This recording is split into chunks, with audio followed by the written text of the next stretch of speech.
Hello friends, welcome to फटाफट series, जहां पर हम डिस्कस कर रहे हैं most important MCQs from IR and labour law. Right, so this is going to be the part 14। इससे पहले हमने 13 पार्ट्स ऑलरेडी कवर कर लिए हैं, तो अगर आपने उन सेशंस को रेफर नहीं किया गाइस, तो आपको जरूर रेफर करना चाहिए, क्योंकि हमने डिस्कस किया है बहुत ही important MCQs which have a high probability of being asked in the examination. Right, तो चलिए आज का सेशन स्टार्ट करते हैं। सो स्टार्ट करने से पहले सबसे पहले होमवर्क क्वेश्चन, जो कि हमने पार्ट 13 में हमने डिस्कस किया था। So the question was, as per the industrial employment standing orders Act 1946, which of the following authority shall be responsible to adjudicate upon the fairness or reasonableness of the provisions of any standing order। ठीक है, तो कोई भी standing order जहां पे किसी भी industrial establishment में बन रहा है, तो बेसिकली उसको सही है कि नहीं है, उसको कौन यहां पे एडजुडिकेट करेगा, कौन सी अथॉरिटी यहां पे एडजुडिकेट करेगी। This is the question. Your options are labour court, appropriate government, certifying officer और एपीलेट अथॉरिटी, और none of the above. So the right answer is option number C, that is certifying officer और appellate authority. Right,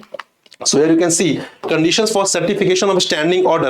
So here you can see standing order shall be certifiable under this act if a provision is made therein for every matter set out in the schedule which is applicable to the industrial establishment, and the standing orders are otherwise in conformity with the provisions of this act, and it shall be the function of the central officer, certifying officer or appellate authority to adjudicate upon the fairness or reasonableness of the provision of any standing orders। Right, तो यहां पे कौन सी authority होगी जो adjudicate करेगी इसकी reasonableness और fairness पर? दैट इज सर्टिफाइंग ऑफिसर और एपीलेट अथॉरिटी। राइट, इस टाइप के क्वेश्चन बहुत ज्यादा पूछे जाते हैं, so this is important. Now चलिए स्टार्ट करते हैं question number first of today session. So as per the trade unions act 1926, the certificate of registration can be cancelled after giving the notice of, कितने period का notice यहां पे देकर जो यहां पे सर्टिफिकेट ऑफ रजिस्ट्रेशन है उसको कैंसिल किया जा सकता है ट्रेड यूनियन का। फिर options are 1 month, 2 months, 3 months और 6 months. So the right answer is option number B, that is 2 months. ठीक है, 2 मंथ्स का नोटिस देकर यहाँ पे ट्रेड यूनियन का जो सर्टिफिकेट ऑफ रजिस्ट्रेशन उसे कैंसिल किया जा सकता है। Right, so here you can see cancellation of registration, वहां पे एक प्रोविजन है कि यहाँ पे not less than 2 months previous notice in writing specifying the ground on which it is proposed to withdraw और cancel the certificate shall be given by the registrar to the trade union before the certificate is withdrawn और cancelled, otherwise then on the application of the trade union. ठीक है, तो at least 2 months का notice यहाँ पे दिया जाएगा bye the registrar. Right, rest of the provision you can read also from here, which is very very important. Now question number 2 is, as per the Trade Unions Act 1926, which of the following act is are not applicable to any registered trade union। ठीक है, जो भी registered trade union है उनमें इनमें से कौन से एक्ट हैं जो एप्लीकेबल नहीं होते हैं as per the trade union act. ठीक है, आपको बहुत सारी चीजें समझनी है कि हम बात कर रहे हैं as per the trade union act. Right, तो यहाँ पे जो एक्ट है society registration act, the cooperative societies act और द कंपनीज एक्ट, इनमें से कौन से ऐसे एक्ट हैं जो रजिस्टर्ड ट्रेड यूनियन के ऊपर एप्लीकेबल नहीं होते हैं? So right answer is option number D, that is 1, 2 and 3, all of the above. ठीक है, सारे ही एक्ट रजिस्टर्ड ट्रेड यूनियन के ऊपर एप्लीकेबल नहीं होते हैं। So here you can read the explanation.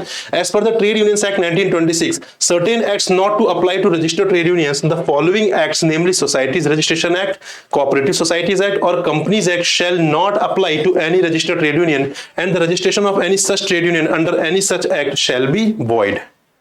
Right?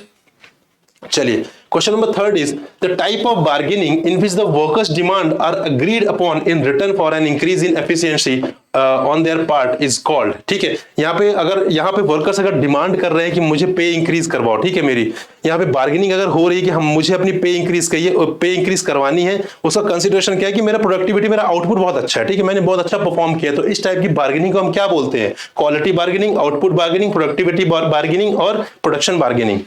Right, तो right answer option number C, that is productivity bargaining. तो अगर आप इस क्वेश्चन को पढ़ेंगे, इस कॉन्सेप्ट को पढ़ेंगे, तो automatically you will get to know that this is about the productivity bargaining. Right, so even if you have not read this concept while preparing for this component, और एग्जामिनेशन में suppose ऐसा question आ जाता है, तो आपको हमेशा question को पढ़ना है, उसको समझना है, उसका कॉन्टेक्स्ट समझना है। राइट, अगर आप उसका कॉन्टेक्स्ट समझ गए तो डेफिनेटली यहाँ पे बहुत ज्यादा प्रोबेबिलिटी है कि आप उस क्वेश्चन को एलिमिनेशन टेक्निक के थ्रू या नॉर्मली भी आप उसको सही कर सकते हैं, बट कभी भी स्किप नहीं करिएगा, एक बार क्वेश्चन जरूर पढ़ें completely. Right, so here you can see the type of bargaining in which the workers' demands are agreed upon in return for increase in efficiency on their part is called productivity bargaining. Right?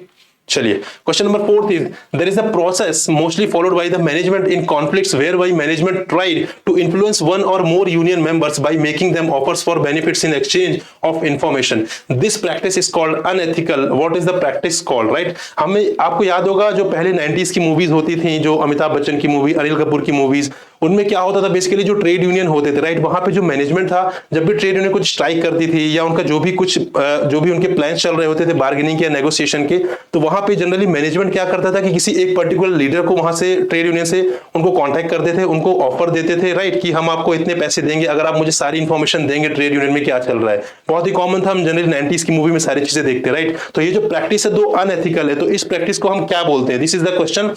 The options are cooptation, settlement by unfair means, mutual settlement or bribery. So what is the right answer guys? The right answer is option number A, that is co-optation। ठीक है, इस practice को हम बोलते हैं co-optation right.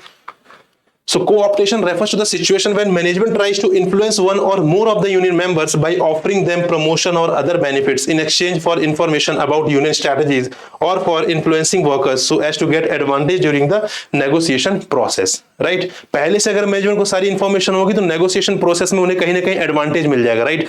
Suddenly अगर कुछ बातें आएंगी तो शायद नेगोशिएट नहीं कर पाएंगे अच्छे तरीके से, इसलिए किसी एक पर्टिकुलर ट्रेड यूनियन के मेंबर को वो चूज करते हैं, उससे बात करते हैं, उसे ऑफर देते हैं, उसे प्रमोशन का लालच देते हैं ताकि उसे सारी इंफॉर्मेशन पता चल जाए मैनेजमेंट को और ताकि वो नेगोशिएशन में एक एडवांटेज पोजीशन पर रहे right.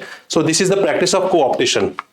Question number 5 is which of the following is not a part of attitudinal structuring of parties engaged in collective bargaining। ठीक है, इनमें से कौन सा है जो attitudinal structuring का पार्ट नहीं है, जो कि कलेक्टिव बार्गेनिंग की जो पार्टीज हैं उनमें जो भी दो पार्टीज कलेक्टिव बार्गेनिंग कर रहे हैं उसमें एटीट्यूडल स्ट्रक्चरिंग का इनमें से कौन सी चीज है जो पार्ट नहीं है? Rigid attitude, mutual trust, cooperation, support towards each other right. So right answer is option number A, rigid attitude. अगर आप इस सारे ही ऑप्शंस को पढ़ेंगे तो कहीं ना कहीं आपको एक ऑप्शन काफी अलग दिख रहा होगा, रिजिड एटीट्यूड। तो again I am saying if you have not read this concept और एक क्वेश्चन आपके एग्जामिनेशन में आ जाता है तो इस केस में आपको पहले क्वेश्चन पढ़ना है, समझना है, ऑप्शन पढ़ने राइट। तो यहाँ पे ऑप्शन पढ़ के भी आप एक चीज बहुत इजी तरीके से समझ सकते हैं कि ये जो तीन ऑप्शंस हैं ये एक जैसे ही ऑप्शंस हैं बट ये थोड़ा सा अलग ऑप्शन है, so this should be the right answer right. तो ये अप्रोच आपको अडॉप्ट करनी है while appearing in the examination.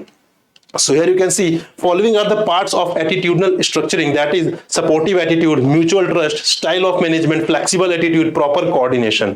ठीक है, ये सारे ही एट्रीब्यूट्स होते हैं attitudinal structuring के। I hope you are getting it right। So now this is the homework question guys, which of the following is a situation when there is a need for bargaining within a worker body due to differences between the various workers group? Your options are inter-organizational bargaining, intra-organizational bargaining, surface bargaining or distributive bargaining। So what is the right answer? That you will let us know in the comment box। ठीक है, comment box में आप comment करके बताएं कि what is the right answer और इसका जो करेक्ट आंसर होगा that we will discuss in the next session, right? So thank you very much guys, and this is the course those who are looking for any course guys for both APFC और EO and AO examination के लिए। So we have launched this course। यहाँ पे आप देख सकते हैं master pack, test series plus और टेस्ट सीरीज, ये अलग अलग कोर्सेज हैं, इनके क्या फीचर्स हैं, क्या एट्रीब्यूट्स हैं, कितना डिस्काउंट यहाँ पर आप ले सकते हैं राइट। ये सारी चीजें आप कहां से पता कर सकते हैं? Bye referring the link given in the description box below. So thank you very much friends, we'll meet in another session, till then goodbye and happy learning friends।